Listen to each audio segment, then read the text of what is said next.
আসসালামু আলাইকুম ওয়া রাহমাতুল্লাহ। আজ আমাদের কিছু আমার কিছু কথা আছে। কথাগুলি হইল যে আমাদের বাংলা ভাষার একটা কথাটা অত্যন্ত সাধারণ কথা। সাধারণ কথাটা হইল যে আমরা একজনকে বলে থাকি যে এই তোর ধারণা কি। ধারণা একটা শব্দ আছে। এই ধারণা এটা বহুমুখী হইতে পারে। ধারণা শব্দটা হইলেও ধারণার সাথে যদি ধ্যান মিলানো তাহলে হবে কি ধ্যান ধারণা। ধ্যান ধারণার সংমিশ্রণে কি হয়, যেমন মনে করেন যে আলো আমরা বলি জ্ঞানের আলো হইতে পারে, আবার এই ধ্যানের মধ্যে ধারণার মধ্যে কালো আধারেও ডাকতে পারে। এখন আপনি মনে করেন যে একটা ধারণা আপনি করলেন, এই ধারণাটা প্রকৃতির কাছে নিয়ে গেলেন, প্রকৃতির কাছে নিয়ে যায় আপনার ধারণাটা ধ্যান দিয়ে যদি প্রকৃতির চিন্তা করেন, বা আমাদের যে আল্লাহ তাআলা এই নিয়ামত দিয়েছে, কত নিয়ামত দিয়েছে আল্লাহ আমরা, কিন্তু একটা নিয়ামতের দিকে আমরা কোনোদিন ধ্যান কইরা সঠিক ধারণা দিয়া দেখছি। যদি দেহা হইতো তাহলে আমাদের একটু আলো আমরা পাইতাম। দেখেন, আল্লাহ আল্লাহর সৃষ্টি দুনিয়ার মধ্যে অনেক কিছু সৃষ্টি করছে, বহুত অগণিত। এমনি হয়তো মানুষে বলে তাই 18,000 এই সেই, কিন্তু আল্লাহর সৃষ্টি জগতের মধ্যে আল্লাহ অসংখ্য নিয়ামত দিছে প্রকৃতি মেলায়। যেমন দেখেন, আকাশ বাতাস, গাছপালা, যা কিছু আছে, আপনি আপনার ধারণাটা একবার একটা গাছের দিকে তাকাইয়া দেন করে দেখেন যে এই গাছের পাতা ডাল কিভাবে লড়তেছে, কিভাবে লড়ে, কেন লড়ে।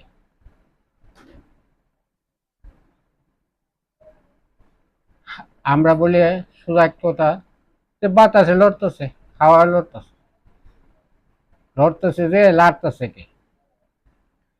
দেন ধারণা দিয়া ধারণা করে মানুষে যে আমি একটা এমন জিনিস করব। দেন ধারণায় যে কোনো আবিষ্কার, আপনি যা কিছু করেন আবিষ্কার করতে পারবেন।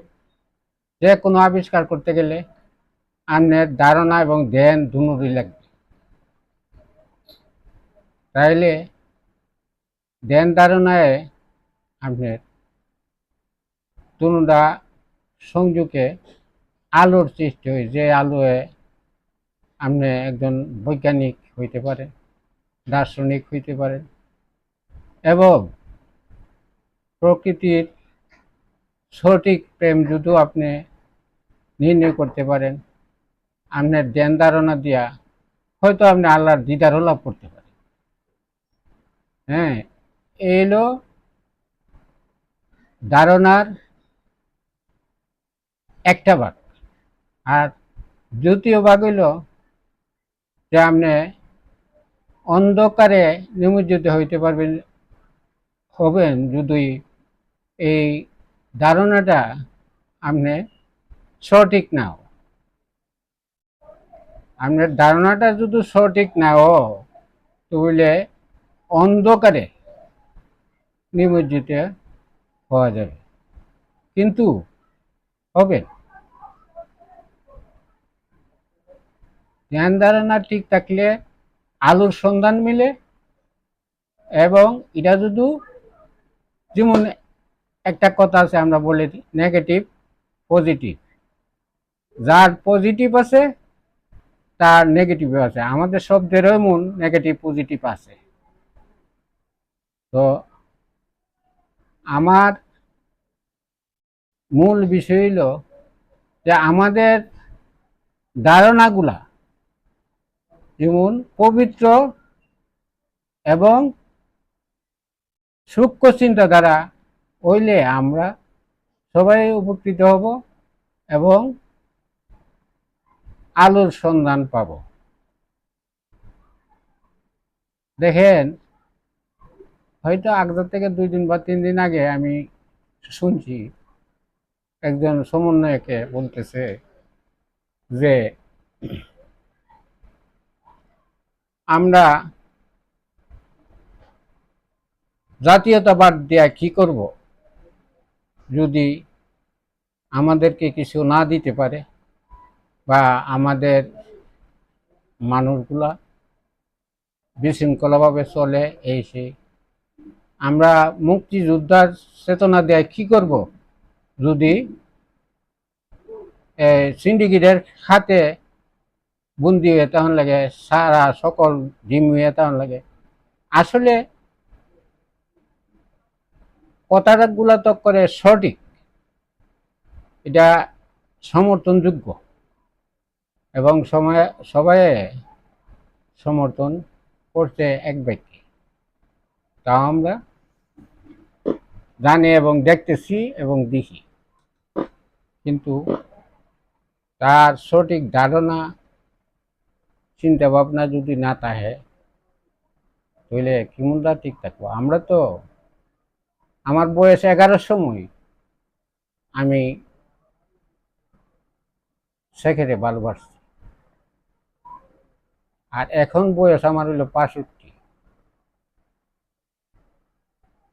13 বছর বয়সে 71 মুক্তিযোদ্ধা, যতটুকুই পারছি দেশের জন্য দৌড়ছি এবং মুক্তিযোদ্ধার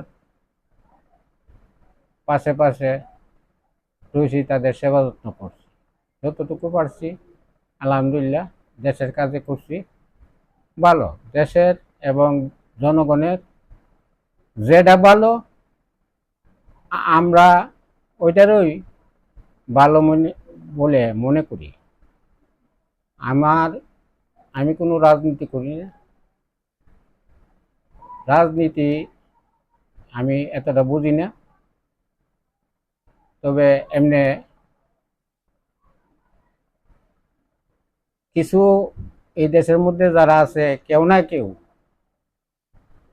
কোনো দলকে সাপোর্ট করে থাকে, এবং যার কাছে যার আদর্শ ভালো। কিন্তু মুক্তিযোদ্ধার চেতনার মধ্যে শেখ মুজিবরের যে ভালোবাসার জায়গাটা ছিল, যেমন দেশ যদি ভালো না তাইতে আমি এটা দিয়ে কি করব, দেশ ভালো থাকতি। কিন্তু ওইগুলা শেখ মুজিবুরের মুহ শুনেই আমরা তাকে ভালোবাসি। কিন্তু আমার ভোট হয়েছে পর থেকে আমি ভোটও দিছি। তবে একটা জিনিস,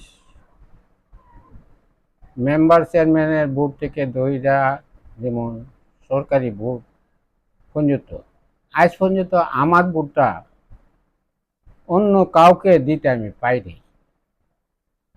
এমনি শুনি যে ভোট গেলে ভোট দেওয়া যায় না, ভোট পাওয়া যায় না, ভোট ঢেলেছে। এই কথাটা আমি বিশ্বাস করতে পারি।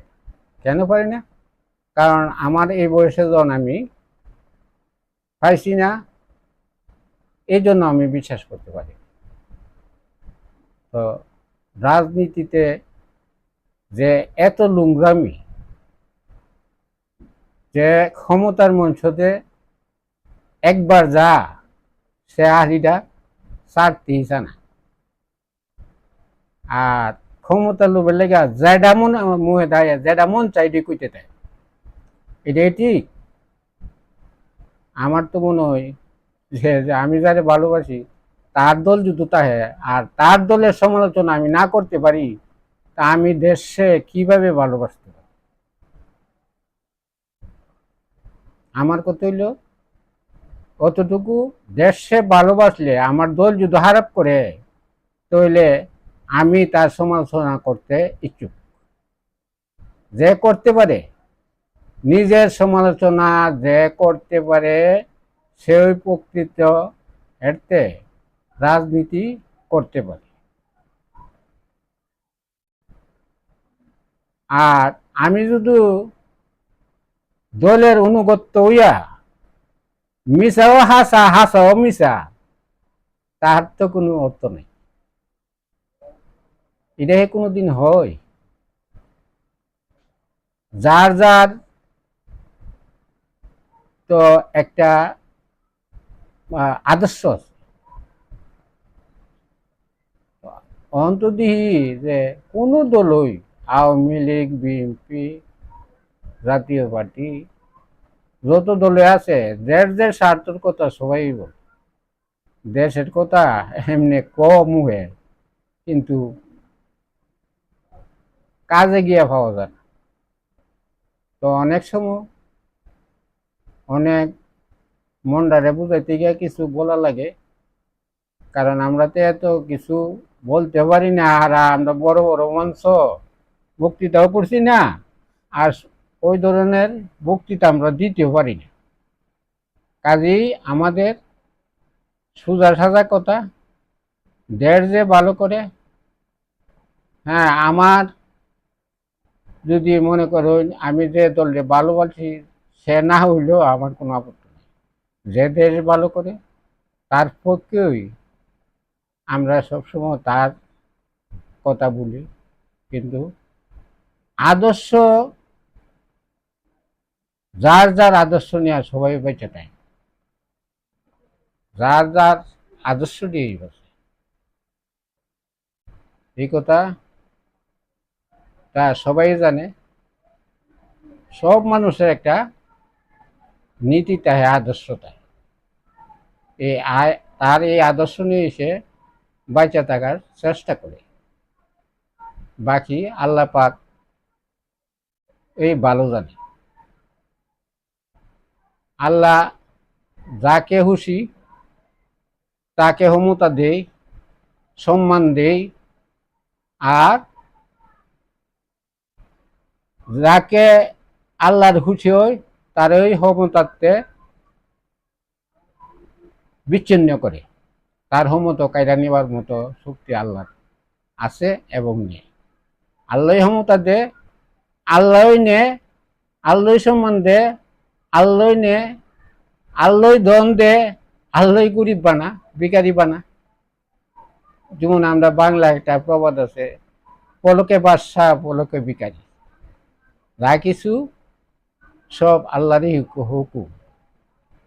তো আমরা ধারণাটা যে যেন ভাই সঠিক জায়গাতে আমরা প্রয়োগ করতে পারি সবাই। এই বলে আমার বক্তব্যটা শেষ করলাম এখানে।